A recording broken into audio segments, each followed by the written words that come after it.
Terima kasih saudara, Anda masih bersama kami. Pelaku pencurian kendaraan bermotor roda 4 dan roda 2 ditembak mati anggota Jatanras Polda Jawa Timur. Petugas terpaksa menindak tegas pelaku lantaran menyerang petugas dengan melempar bom bondet atau bom ikan saat akan ditangkap.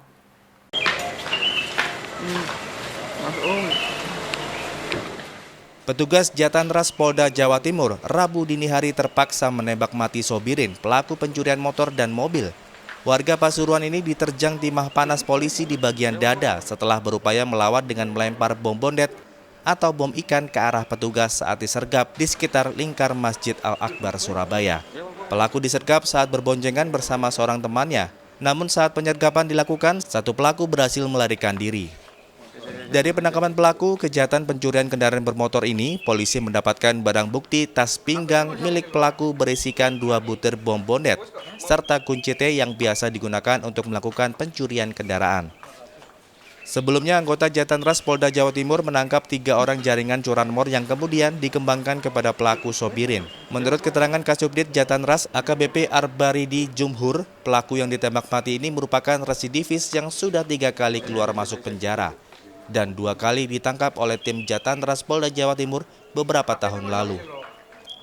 Di setiap beraksi melakukan pencurian, pelaku selalu membawa senjata bom bondet yang akan dilempar ke korbannya jika korbannya melawan. Kemarin kita mengamankan 3 pelaku curanmor roda 2 dan 4. 3 orang sudah kita amankan. Malam ini hasil dari pengembangan. Jadi tersangka DPOS ini memang sudah kambuhan residivis, sudah 3 kali keluar masuk dan diamankan di Polda sudah 2 kali. Tadi kita lakukan tindak tegas karena melakukan perlawanan dan kita dapati dan sempat meledak pula tadi yang bersangkutan melemparkan jenis bondet, bahan peledak jenis bondet. Ya alhamdulillah tidak, teman-teman opsional tidak ada yang terkena. Polisi masih memburu 1 orang teman pelaku yang berhasil kabur. Mayat pelaku ditempatkan di kamar jenazah Rumah Sakit Bayangkara Polda Jawa Timur untuk divisum. Rahmat Hidayat melaporkan dari Surabaya. Saudara, emak-emak mencuri gelang emas di sebuah toko perhiasan di Kota Malang terekam CCTV. Pelaku berpura-pura membeli dan mencoba berbagai macam perhiasan di etalase.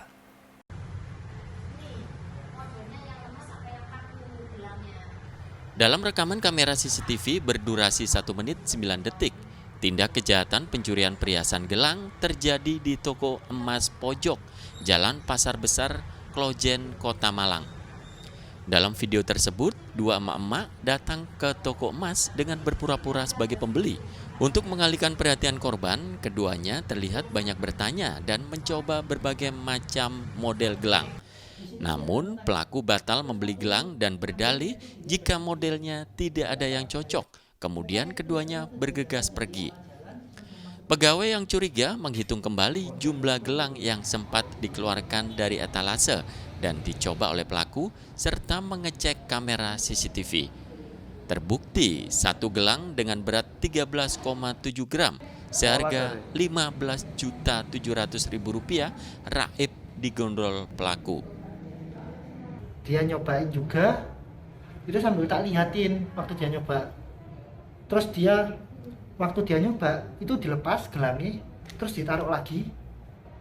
Saya kira aman gitu kan, akhirnya aku fokus lagi ke ibu-ibu yang satu ya. Ternyata gelangnya diambil lagi, dipakai lagi, lalu disembunyikan di balik jaketnya. Dan di depan itu ada kresek, ditutupin pakai kresek gitu. Jadi yang satu ibu satunya itu kan mengalihkan perhatian saya dengan nanya banyak, suaranya juga lantang nanyanya. Terus yang satunya itu yang ngambil gelang, ngambil gelangnya. Pemilik toko emas telah melaporkan kejadian pencurian di tokonya ke polisi. Semoga berbekal rekaman CCTV ini, pelakunya segera tertangkap. Nur Ramadan melaporkan dari Malang. Saudara, diduga akibat sopir mengantuk saat berkendara, pickup bermuatan jeroan ayam menabrak bengkel diesel serta sebuah kios di Ponorogo. Tidak ada korban jiwa dalam peristiwa ini, namun 8 mesin diesel rusak. Kecelakaan tunggal ini terjadi di Jalan Raya Penghubung Ponorogo menuju Madiun, tepatnya di Jalan MT Haryono, Kelurahan Jingglong, Kecamatan Ponorogo, Rabu pagi. Kecelakaan bermula ketika pickup yang dikemudikan Gusta Satria bersama Kuku Prayogo melaju kencang dari arah Ponorogo menuju Madiun. Diduga sopir mengantuk, mobil tiba-tiba oleng ke kiri hingga akhirnya menabrak bengkel diesel. Mobil baru berhenti setelah menabrak kios yang berada tak jauh dari bengkel. Tidak ada korban jiwa dalam peristiwa ini. Akibat kecelakaan, mobil pickup ringsek, muatan berupa jeroan ayam porak-poranda. 8 mesin diesel di depan kios pun berantakan. Dari arah selatan mau ke utara, Mas. Tikung itu jalannya, Mas. Terus kenceng gitu? Kenceng, belok langsung ngasak ini. Nabrak apa saja Pak itu mobilnya Pak? Diesel, tembok itu, terus lawang pintu, sampai warung itu ganjel kayu nih. Ganjel kayu ya. Tadi suaranya keras tadi? Keras suaranya. Kurang bisa mengendalikan kendaraan sehingga selip kendaraan tersebut akhirnya menabrak toko atau bengkel diesel Pak Suwarno di Jalan MT Haryono. Jadi selain menabrak bengkel juga menabrak kios di sebelahnya Anda nih? Ada menabrak kios, jadi kita masih lakukan pendataan dan saksi-saksi sudah kita lakukan olah TKP.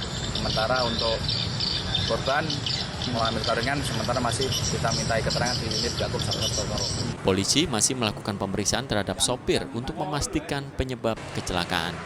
Dirgo Suyono melaporkan dari Ponorogo. Saudara, saat harga tomat naik, petani di Magetan justru mengalami kerugian akibat gagal panen. Tanaman mereka rusak dampak dari cuaca ekstrim yang melanda wilayah Magetan dalam sebulan terakhir. Beginilah kondisi tanaman tomat milik petani di Kelurahan Pelausan, Kecamatan Pelausan, Kabupaten Magetan.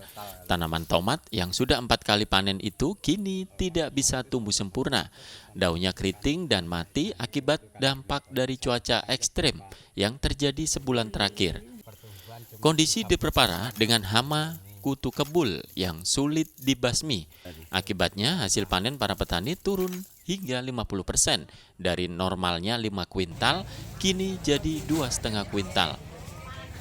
Padahal harga tomat saat ini naik mencapai Rp10.000 dari sebelumnya Rp900 per kilogram. Yaitu terutama dari hama, yang terutama kutu kebul itu aja insek maupun fungi itu sudah melalui overdosis, tapi ya tetap dari cuaca juga tidak mendukung. Akhirnya ya pertumbuhan itu hanya 40-50% itu pertumbuhan tanaman itu. Selain petani tomat, petani sayur mayur lainnya juga mengeluh akibat harga sejumlah sayuran seperti daun bawang dan kubis yang kini terus merosot.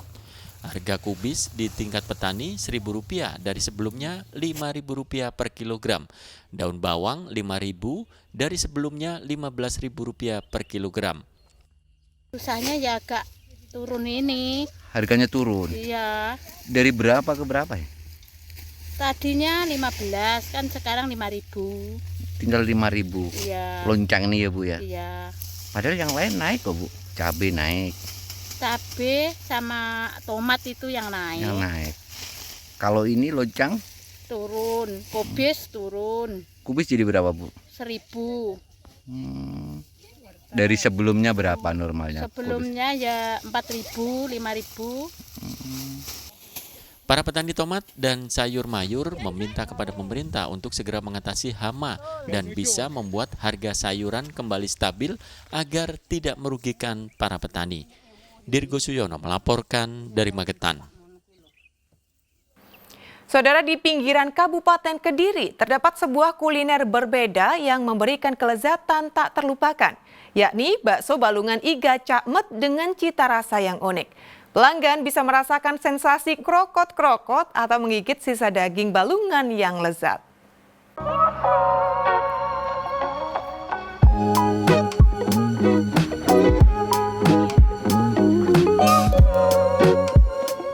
Bakso Balungan Cakmet ini terletak di pinggiran Kabupaten Kediri, tepatnya di Desa Pelem, Kecamatan Pare. Bakso ini menawarkan sensasi yang unik. Pada tiap porsinya terdapat balungan atau tulang sapi berukuran besar, serta sisa daging yang kenyal. Cara menikmati baksonya juga unik. Tak seperti pada umumnya, bakso balungan ini harus dinikmati dengan cara krokot-krokot dalam bahasa Jawa, yaitu sensasi menggigit dan menikmati sisa daging yang melekat pada tulang balungan.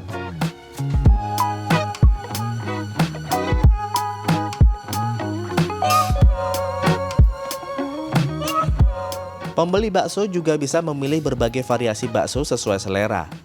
Tapi biasanya yang paling digemari adalah bakso balungan. Kalau tingkat kunjungan tertinggi pada hari apa biasanya? Kebanyakan hari raya, kalau enggak tanggal merah. Tanggal merah ya, Ya, Minggu. tapi rekor paling banyak itu hari raya. Kebanyakan orang kalau kesini tuh nyarinya ya balungannya itu. Balungannya itu yang khas. Iga kebanyakan orang. Iga. suka. Kalau jenisnya apa aja Mas ini Mas? Ada bakso biasa. Di sini agak ada bakso halus, jadi urat semua. Iya.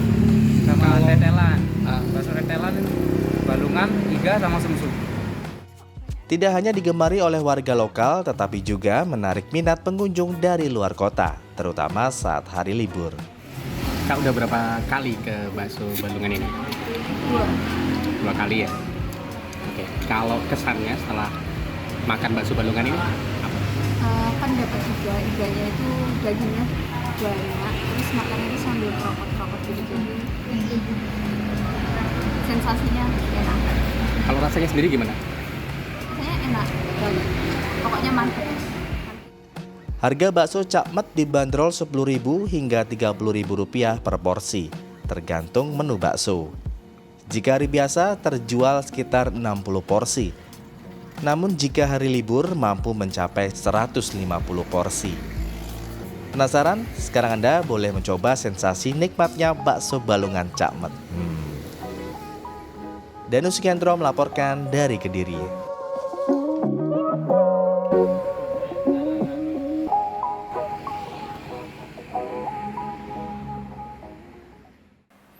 Saudara, kuliner rawon atau sup berwarna hitam pekat khas dengan campuran kluwek mungkin sudah biasa ditemui. Namun di Hotel Majapahit Surabaya, rawon yang disajikan berbeda, yakni menggunakan daging iga. Dagingnya yang empuk dan bumbu rempahnya yang pekat di lidah jadi ciri khas masakan legendaris ini. Seperti apa rasanya? Berikut liputannya untuk Anda.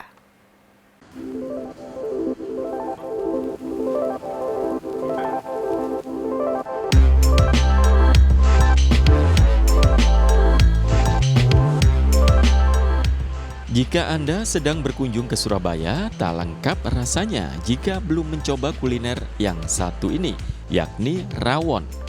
Kuah hitam pekat yang dicampur dengan keluak ini menjadi banyak yang diburu para pecinta kuliner. Bingung mencari referensi kuliner rawon? Jangan khawatir, Anda bisa langsung ke Hotel Majapahit di Jalan Tunjungan. Di sini kuliner rawonnya melegenda karena menggunakan daging iga. Rasa dagingnya yang empuk dan bumbu yang pekat menjadi ciri masakan ini yang tidak ditemukan di tempat lain.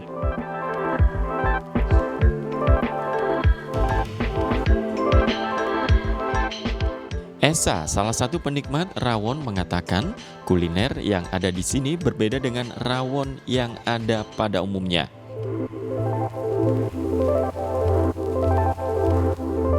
Rawon di sini tuh porsinya sangat besar.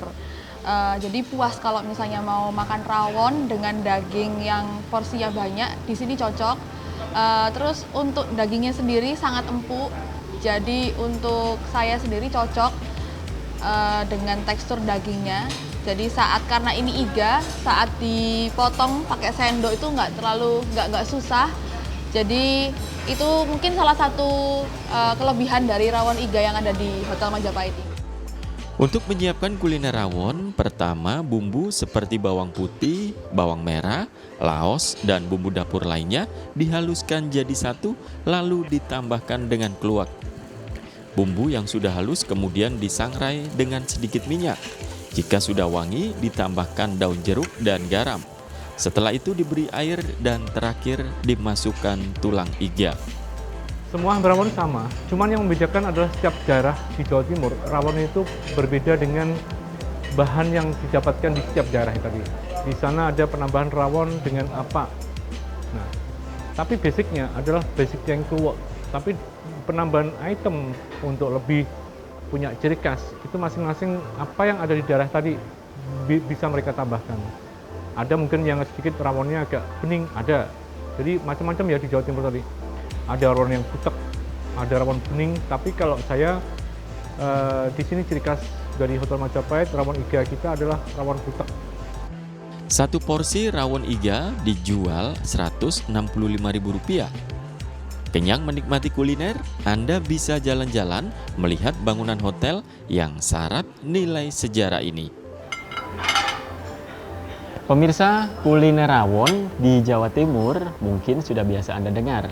Tapi ada satu menu kuliner rawon yang legendaris, yakni di Hotel Mojopahit ini. Kuliner rawon yang ada atau yang dimasak di sini berbeda dari yang ada pada umumnya, menggunakan daging iga. Konon rawon ini juga merupakan menu khas legendaris di hotel ini. Seperti apa rasanya? Yuk kita coba.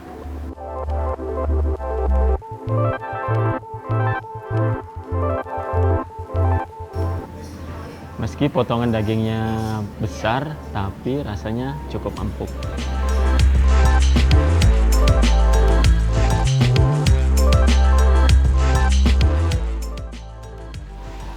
Rasa dagingnya yang sangat empuk dan kaldunya yang begitu nikmat menghasilkan rasa yang lezat. Jadi kalau Anda ke Surabaya, Anda patut mencoba menu kuliner rawon iga yang ada di Hotel Mojopahit ini. Dari Surabaya, Sri Ramadi Putra dan Fauzan melaporkan.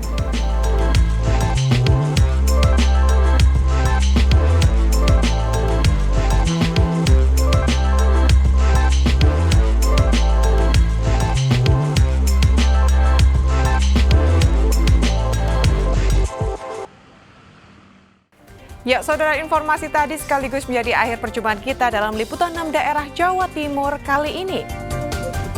Atas nama seluruh kru yang bertugas, saya Madari Sasmita mengucapkan terima kasih atas perhatian Anda. Selamat beraktivitas dan salam SCTV.